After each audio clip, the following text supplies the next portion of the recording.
The Governor Ortom has directed the Benue State Commissioner of Police to arrest the leaders of the hunters and forest guards who shaved a lady's hair. Now, earlier on in the week, there were the published reports that Governor Samuel Ortom of Benue State ordered the immediate arrest of the leaders of a group that forcefully and illegally shaved the hair of a lady in Makurdi, the state capital.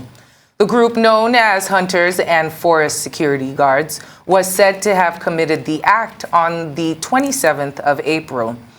In a press statement issued on Tuesday, the 27th of April, the governor's office chief press secretary, Nathaniel Ikior, the governor, distanced himself and his administration from the activities of this illegal organization, saying there are not any agencies of the state government. He maintained that the state government has no relationship with the Hunter security outfit and will not in any way condone their operations in the state. Governor Ortom stressed that his government does not condone injustice of any form and inhumane treatments of people based on gender, social, political, religious, or ethnic segregation.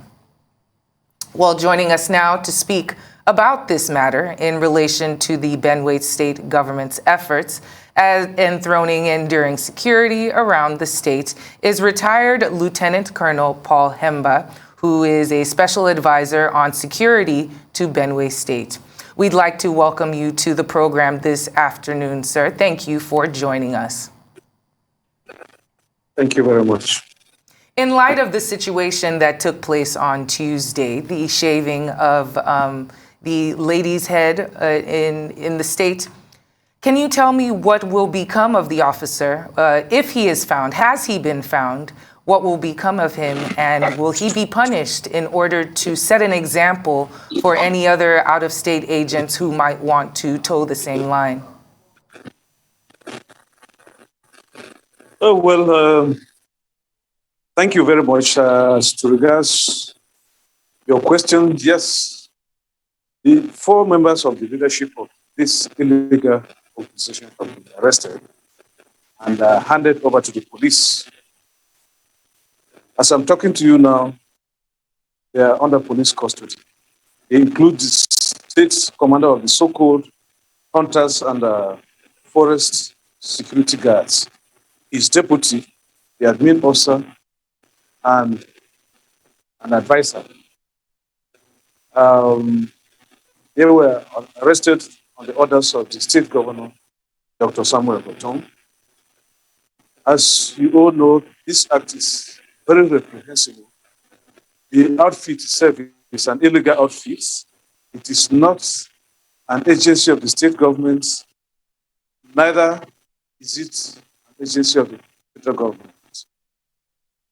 Their actions were completely lawless, and the state will not condone their activities anymore. They are hereby proscribed, all the activities the state proscribed forthwith. Now, considering the fact that they are not an agency of the state government, it's curious how they came about and how they had such a free hand to operate in the state. Can you tell us more about that? Yes, I think we have to learn from this incident. Probably because of our long years of military rule, people love uniforms, and due to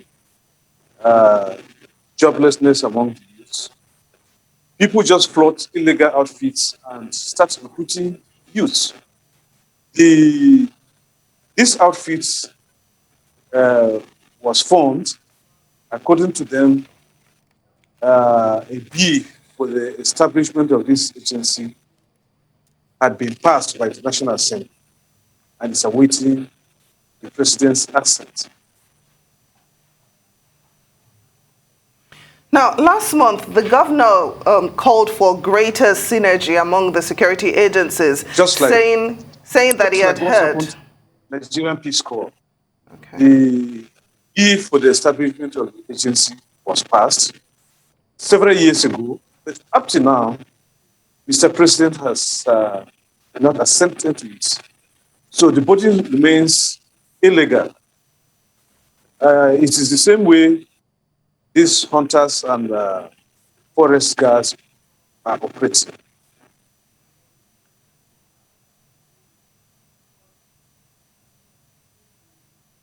According to them, celebrating the passage of the bill at the National Assembly.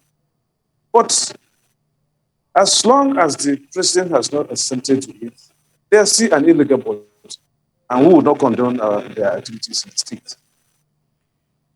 Now, concerning the security situation in the state, some will say that probably gave them grounds to operate, freely in the state. But last month, the governor called for greater synergy among the security agencies, saying he has heard that some persons have been collecting money from headsmen and allowing them to grave even right in Makurdi town. Can you give us an update on that? Has anybody been arrested? Has that been tackled?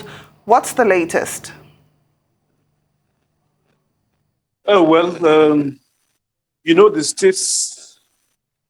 State has a law which forbids open grazing. And anybody, there have been allegations of people, traditional rulers, and some community leaders collecting money from herdsmen to allow them flout this law by grazing open. Those allegations are being investigated, and if found true, whoever is involved will be punished according to the law. So investigations are still ongoing. Recently, we heard the call from the Benue State governor for individuals to take up arms, knowing how bad the security situation is in the state and how overwhelmed security forces are right now. Seeing as what just happened with a small militia, for lack of a better word to call it, is this something that the governor might still stand by, seeing as individuals are taking things into their own hands, whether under the guise of a complete government agency or just rogue actors? Please, the question again. Yes. Well, we know Governor Ortom has called on Benue State residents to take up arms for themselves, even for people in the rest of the country. And it was quite a controversial statement as people were debating whether or not that would create chaos or bring the security situation to a state where it was more manageable. In this particular situation, with the members that shaved the head of said individual, they were dressed in a way that seemed that they had authority and seemed that they were part of an agency that was working to keep the peace. And seeing as how individuals would be armed in a situation where everyone is taking up arms, would this not create more chaos, as this has pointed out? Do you think he will revisit that stance of individuals taking up arms themselves? Is this not a perfect case to show why that might not be a good idea?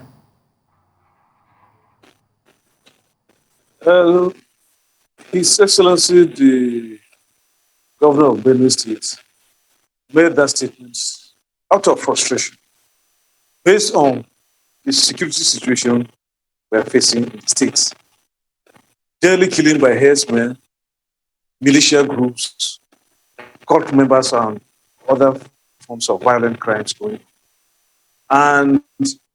And it seems the conventional security agencies of the federal government are overwhelmed.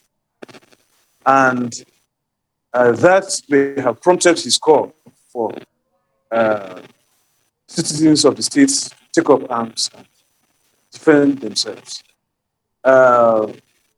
This is contrary to what we saw in respect of these so-called hunters and forest guards. What they did was complete act of lawlessness, and it will not be condoned. Even as their name suggests, hunters and forest guards, in my own understanding, even if the president were to assent to the bill, their job should include ensuring security of our forests, which are now being taken over by herdsmen, kidnappers, and other sundry criminals. It should not include